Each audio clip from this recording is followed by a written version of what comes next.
goal. Goalkeeper missed it. He does a right hand and down goes Paul straight away. Where beyond keeps him alive at the penalty. Oh, what a point to end it on. So now this is winner at the best. It's winner 12 years for this. So drink it in.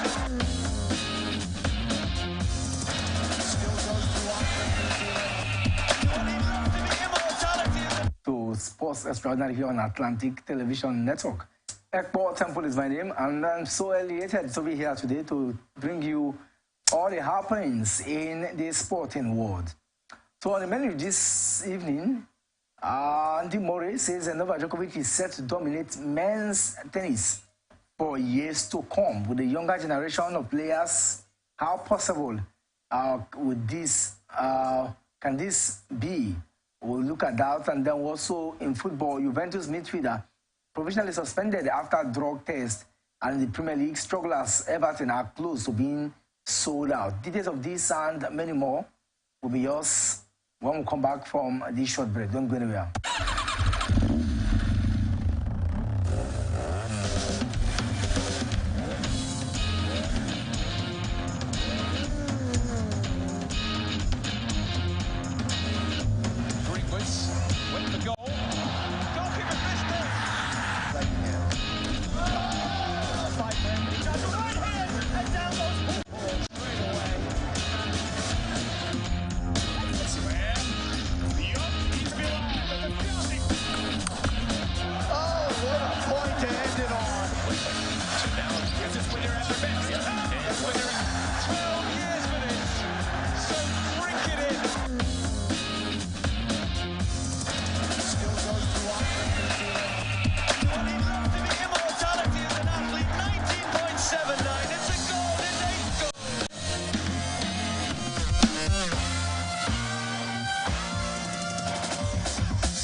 The show, it's Sports Extraordinary, and this is Atlantic Television Network. Quickly, let's start from the home front here, where the Honorable Minister for Sports Development, Senator John Owan Eno, says that he wants to commence engagement with all sporting federations in the country from today. As he continues to look at and assess the state of affairs of all federations, he feels that having an interaction with these federations will help, to foster sports achievement and maybe look at loopholes and also look at the areas that they've achieved success. The effort are part of a series of strategy the minister is employing to reposition sports in the country. And he said that as part of the success will improve and to ensure that all court cases, in each of the federations will be addressed properly, so that the interest will be a national interest and that will serve, that will serve the interests of these key sport actors in the different. It will provide an opportunity to resolve lingering issues in the interest of sports for the love of the country. He further explained that his administration will focus on turning the tide to place less emphasis on positions and offices, and instead they place more attention on athletes and development. A fortnight ago, the minister informed the permanent secretary of the ministry, Alhaji Ismail Abubakar, to direct all sports federations to submit a full report of the state of affairs to open the doors for further engagement and evaluation starting this week. Quite a good one for me, if you ask me. I mean, long overdue. We need to have even the quarterly meetings, quarterly reports of what is happening in the different sporting sectors. What's each sporting organizations or sporting unit should be able to provide the sports ministry with report of their progress and evaluation report of what happenings, and the activities on quarterly basis, not even on yearly basis, because that would be too much. So I think if they do that, it will be fine, so we can really meet up the demands of our time. If you ask me, I think that we have so much, so much to do, and it's lovely to really see how far we can go. And so for me, I think that the minister is, it's fine to see the minister try to see what is really happening in different sporting federations, and let's see how far they've been able to manage the resources given to them within a certain period. It's abysmal to know that some sporting federations from year to year, month to month, they have no activity that keeps them going. That's not the way we should be. We have about 30 sporting federations in the country. It's expected that all these federations should, be up and doing. Take a look at federations like athletics, football, handball, volleyball. We have quarterly activities. You can feel what they've been doing on quarterly basis. What about federations like boxing? In recent time, we don't even get to hear anything from them. Not a good one, if you ask me. So I think that the minister is right as a new minister to look at the development of sports, and for him to do a holistic view of what is happening in his ministry. The first step is to look at the report of happenings before now, so that they can evaluate and see, lay up strategies that can drive sports, in those areas. If there are loopholes, if there are vacuums, it behoves, on the minister to work with those federations to see what they can do to foster the development of sports in the country. By so doing, I'm sure in the next 1 year, we should look back to say, this is what we've achieved in boxing, in karate, in mixed martial arts, in football, in athletics, in volleyball, in cricket, in gymnastics. Just mention, we have many. And when we do this, we can proudly, have representations or representatives when we go out for global sporting events like Olympics, Commonwealth Games, and other sporting events in the world. So we look forward to seeing this, and I'm sure that having meetings with the sporting federation, they will comply, they will cooperate, so that they can ensure they can have a vibrant sports community or sports based ministry. So I think that we need to congratulate the minister for such strides, and such initiative towards driving the sporting sector. All right, away from that a little, let's talk about wrestling. Wrestling is part of the federation, and the president of the Nigerian Wrestling Federation, Dr. Daniel Igale, has said that he's very positive of a good outing in the forthcoming World Wrestling Championship in Belgrade, Serbia, from September 16 to 22nd. Champion Igale gave the hint when he paid an unscheduled visit to the camp of the wrestlers at the Dynamite Theater of Wrestling in Yanagua, the Basel State capital, yesterday, ahead of the pre-Olympic qualifier. Igale noted that he was elated with the level of training so far, expressing optimism that Nigerian wrestlers will distinguish themselves at the World Championship. Igali also explained that with achievement recorded in wrestling in the last 10 years, he is targeting a medal sweep in Serbia, stating that no sport has done better than wrestling in Nigeria. Igali also noted that records in the Wrestling Federation speak volumes for the federation, and they are leaving nothing to chance to produce a 5-star performance in Belgrade, Serbia. He further added that the delegation will consist of 6 wrestlers, 2 coaches, 1 medical personnel, and 2 officials. Well, we'll keep our finger crossed on this one. No doubt, no argument as to when you want to talk about one of the federations that are living up to expectation, you talk about Wrestling Federation because of what that man, the visionary Daniel Igali has really imputed over the years. In the last decade, we've seen what they've been able to churn out. The effort they have imputed really speaks volume, because you get to really see when you go out for tournament, they're able to rack a few medals back home. And so such representation truly is one that one should reckon with, because they have really done very well. Daniel Igali is synonymous with the Wrestling Federation, and that's why when he comes out to say that no sport has really done very well, though arguable, no sporting federation has done better than they have, arguable though, but you cannot jettison the effort of the federation over time, because the Wrestling Federation is one federation that they have done very well. It's also very arguable that maybe you look at what Daniel Igali, his position as a commissioner for youth and sports in Bayelsa State, but then he has also used his initiative to build wrestling in the state, and so wrestling is now a household sport in Nigeria, courtesy of this man, Daniel Igali. Truly deserves some encomium there, and I think that with his effort and the effort of his team, they've really done so well in building and changing the narrative of wrestling in Nigeria. Today, we can talk about wrestling, Nigeria participating in the global arena because of what that man, Daniel Igali, has done, which is a cheerful news and a cheering one indeed, if we need to really applaud what other federations are doing as compared to what he is doing.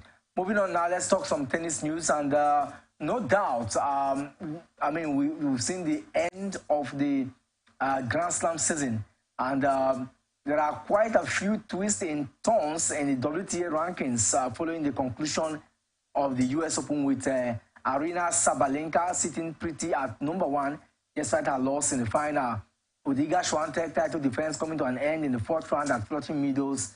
Sabalenka, of course, obviously was assured of ascending the throne for the first time in her career after the hard-court Grand Slam. The Belarusian ended up losing the showpiece against Coco Gauff, but her run to the final ensured she opened a 1,071-point lead over 4-time Grand Slam winner Swiatek, who won her maiden major at the age of 19 when she defeated Sabalenka 2-6, 6-3, 6-2 in the final. Is up to a career high of #3 now in the WTA ranking, following her biggest payday in tennis. Truly a payday for that lady, Coco Gauff. So we have Arina Sabalenka, 9,286 points. Iga Swiatek of Poland, 8,195 points.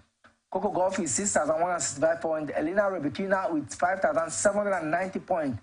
Jessica Pegula is with a very high ranking point. Elena Rybakina is #4 with 5,790 points. And I've talked about Jessica Pegula, who of course have 5,775 points, now seated in the 5th position. Marketa Vondrousova of Czech Republic now sits in the 6th position with 3,830 points. So you look at the point margin between Jessica Pegula and Marketa Vondrousova, it's about 2,000 plus points there. Ons Jabeur is on the 7th position with 3,771 points. Caroline Muchova of Czech Republic has 3,765 points. Maria Sakkari of Greece has 3,525 points. And Caroline Garcia of France with 3,050 points. That's how far, we can really talk about in the ATP, in the WTA rather. In the ATP, following a dramatic 2 weeks full of intense battle at the last Grand Slam of the year, one expects to see a whole lot of rise. And the one man who truly has been favored recently is Ben Shelton, who of course played against Novak Djokovic in the semi-finals of this year's US Open. And so you look at the rankings in the male category, Novak Djokovic sits top in that ranking, and he has a massive high-ranked ranking so far. If you look at the way he has gone, or with the way he played, in New York in the last 2 weeks, notably, he is now world number one. Carlos Alcaraz has been dethroned after a successful run from Novak Djokovic. So the ATP rankings, we have Novak Djokovic, who is from Serbia, with 11,750, 795. So he's one. And then Carlos Alcaraz, has -1 with 8,535 points. Daniil Medvedev is, of course, is seated third with 7,280 points. And Hugo Rune has moved far with new rankings. And then you look at Jannik Sinner of the Italian, 4,465 points. Taylor Fries, these are some of the players at 3,955 points. Casper Ruud, the Norway tennis player, do have 3,560 points. And then Alexander Zverev make up the last 10 with 3,030 points. For Alexander Zverev, it's lovely to see him back in the top 10 because of his injury and the fact that he has not been playing, tennis in recent time.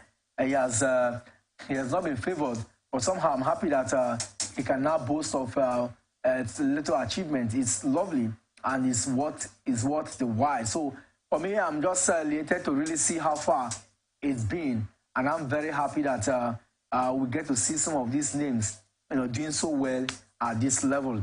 We'll go on a quick break. When we come back, we will look at other areas of sports, and this time football. But this is Atlantic Television Network. We'll be back after now.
land beyond the mountains, through the Sahara, we bring. Every day, our lives are changed by history. We are one people, all of us. Leaders, politics, Nobody's ambition is what's the blood. I have fought a very family. natural occurrence, war, and the world economy. I belong to everybody, and I belong to nobody. ATN covers it all on ATN Politics today.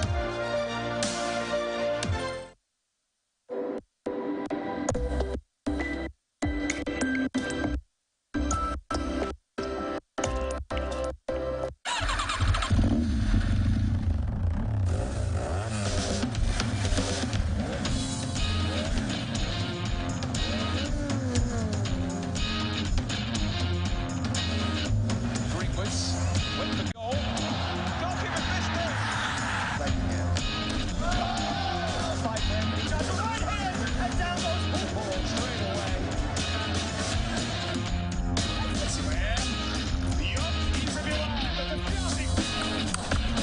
Oh, what a point to end it on. So now, this is when you're at the bench. And when you're 12 years with it. So drink it in. Still goes to immortality as an athlete, 19.79. It's a goal, it's 8 goals.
Greenwoods with the goal. Goalkeeper missed it. Fight him. He does the right hand, and down goes Hooper straight away. Slam. Yup, he's a new eye, but the finishing. Oh, what a point to end it on. So now, this is when you're at the bench. And when you're 12 years with it. So drink it in. Still goes to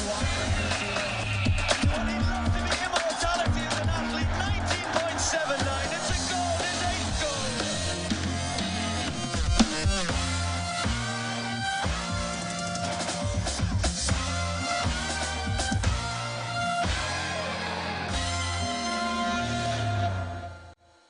From that short break, ST Sports Extraordinary here on Atlantic Television Network.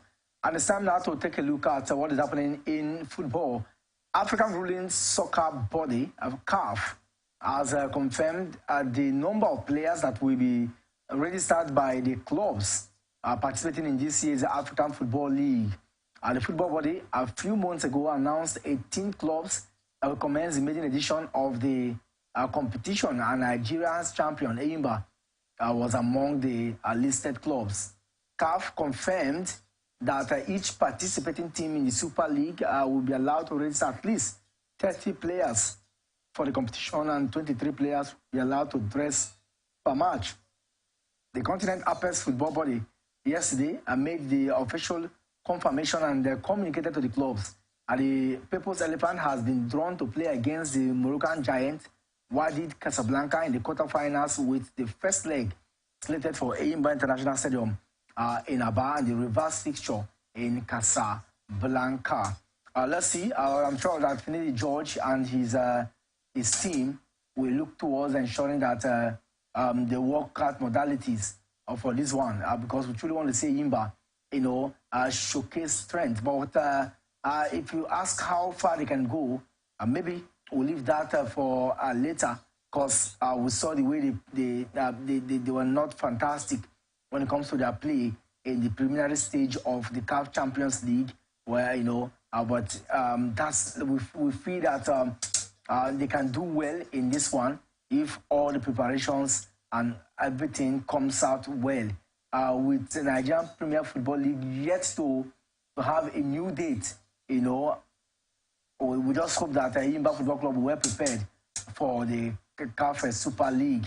It's the maiden edition, and who says that they cannot, create something good for themselves? They are 2 times, continental winners. I talk about the CAF Champions League. So we hope that Eyimba can even do more when it comes to the continental activity.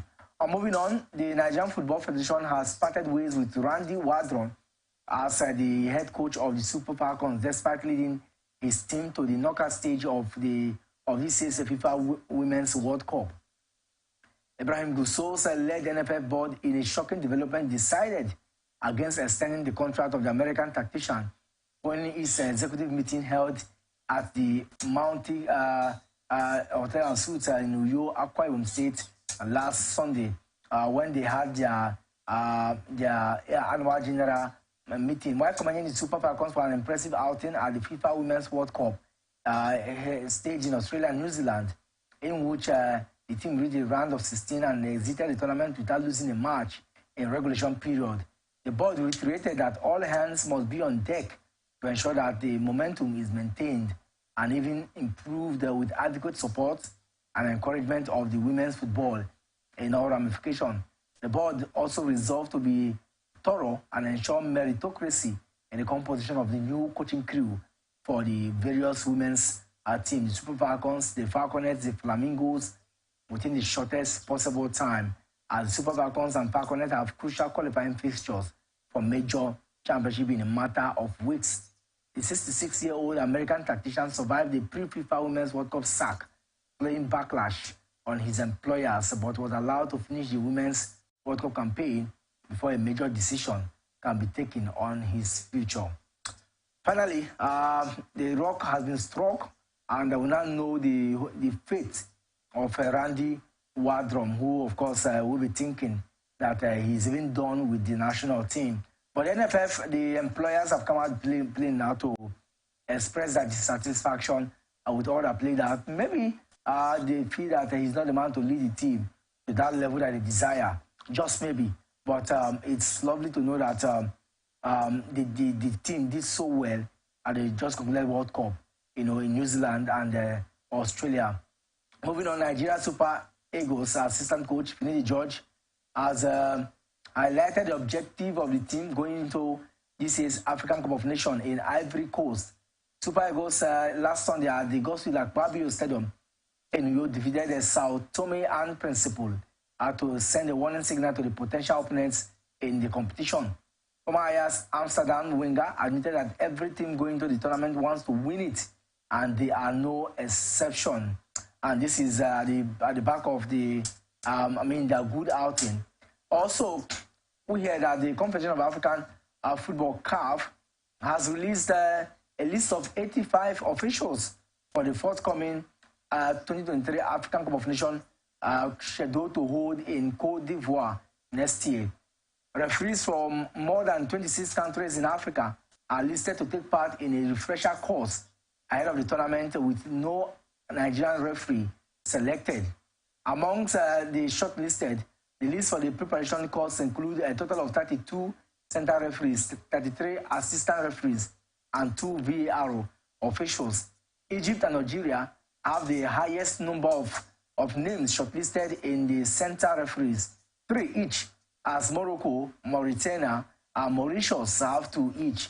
Other countries featured on the list are Gabon, Ghana, Benin Republic, Congo, Somalia, and a host of others. Morocco, Kenya, Cote d'Ivoire, Algeria, Egypt, and South Africa have 2 names each on the assistant referees list, with Comoros, Djibouti, Burkina Faso, Sao Tome and Principe featuring among other countries. 4 VAR referees that are selected from Mauritius, South Africa, Morocco, Egypt. 7 technical, and we have some physical trainers from Zimbabwe, Burundi, Cote d'Ivoire, Senegal, Morocco, and Djibouti were selected.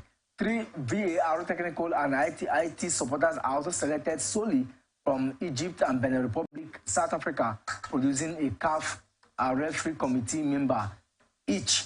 And we ask ourselves, where is Nigeria? That's, very worrisome there to know that Nigeria was not even part of the process. But we hope that in the coming days, it will be more glaring and more clearer what are the yardstick, or what is the yardstick used as measurement to those selected, or what are the indices that CAF uses in selecting these referees. But the truth is, no Nigerian referee is part of the referees that we have seen here, and we hope that in the coming days to be clearer why this is so. But we hope that the Nigerian Referee Association, the NRA, will also do more in terms of development of our referees. That's what we crave for. Of course, a lot of persons feel that part of the problem that bedevils our referees is lack of training, lack of manpower, and the image, making the image of our referees. It's nothing to really write home about. But we hope that with the new structure that we have on ground, the NFF, the Sports Ministry, the Referee Association, as well as the Nigerian Premier Football League, will work in synergy to ensure that our referees are well trained, well remunerated, and then well exposed so that they can feature, in global or continental activities like this. It's quite shameful to know that when countries Djibouti, Comoros are listed, not even an assistant referee will be selected, from Nigeria, and not a good one, not a cherry news at all. If you are a lover of football in Africa, but we hope that in the coming competitions that will be staged in Africa, Nigeria should be enlisted.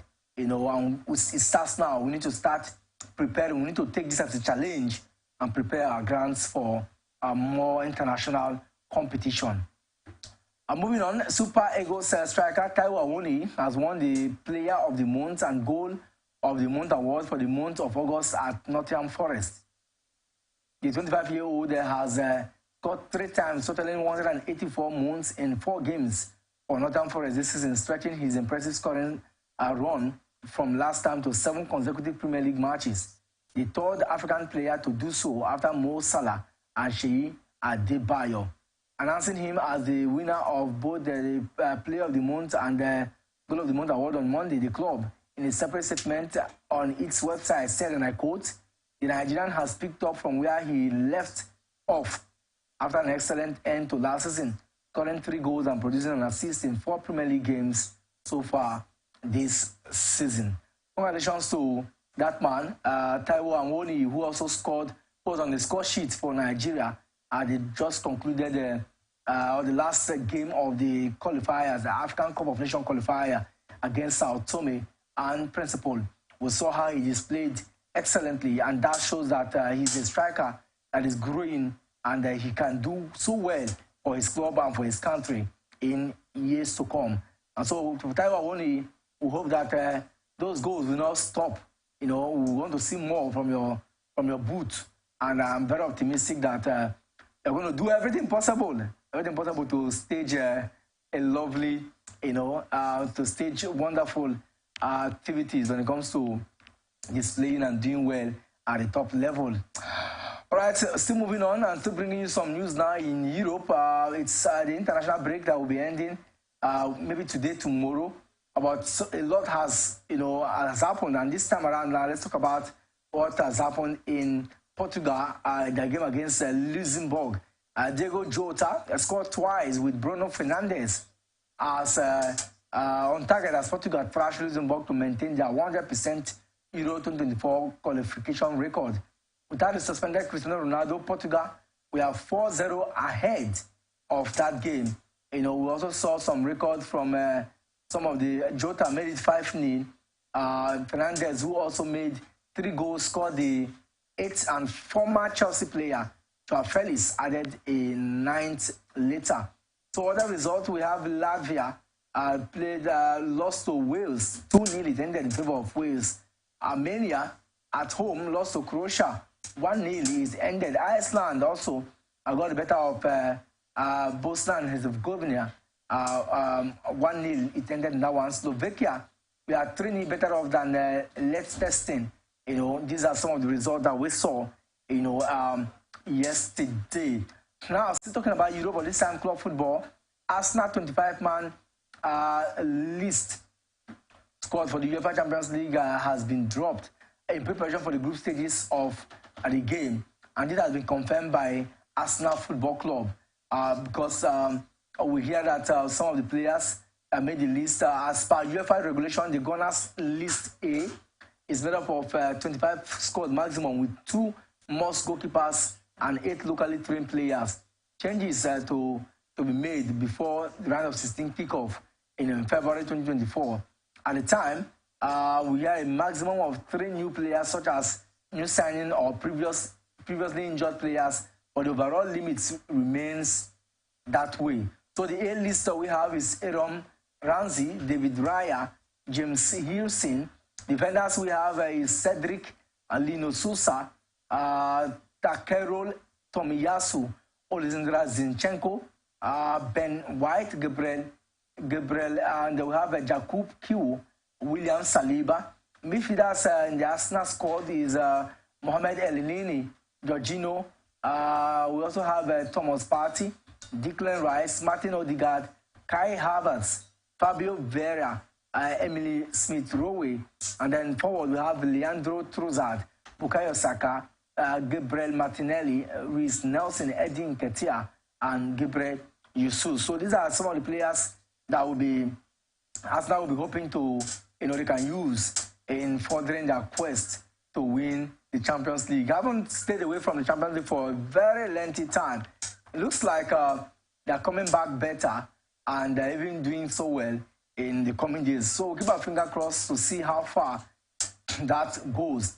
Premier League strugglers Everton are close to being sold to Miami-based investment firm 777 Partners. That's just the news breaking today. So for Everton, have been struggling for a very lengthy time now.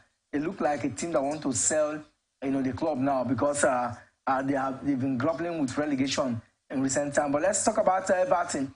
Like we said, Premier League strugglers. Truly, they have been. We talked about selling them sometime. It was not possible. They are financially stricken, but they have resumed the discussion with the American company after talks with the MS Sport Capital collapsed in August last year that ensured that nearly made them to be relegated. But so far, we have seen that they have resumed play now. The takeover will bring to an end the very tough tenure of owner Fahad Moshiri, who first invested in 2016. A source close to Moshiri said Everton have sought investment for a while, but the deal is not yet complete. Shandak's side lie 18th in the league after picking up just 1 point from their opening 4 games so far this season. And Everton are in disarray both on and off the pitch, narrowly escaping relegation in the last 2 seasons, including staying up with victory on the final day last time. Next month, the club will go before an independent inquiry or commission for an alleged breach of the Premier League's financial fair play rules.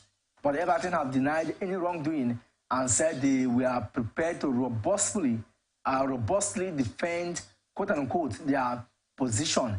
In March, the club posted financial losses for the 5th successive year, taking the cumulative losses over to the past 5 years to more than £430 million. They are also in the process of building a new stadium on Bramley Moor Dock, and cost could reach £760 million. A £260 million increase on figure quoted by the club last year.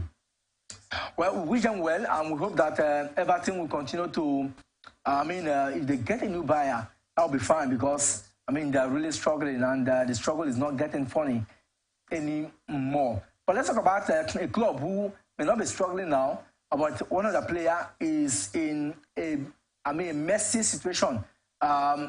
Juventus midfielder Paul Pogba has been provisionally suspended from playing because of an anti-doping offense.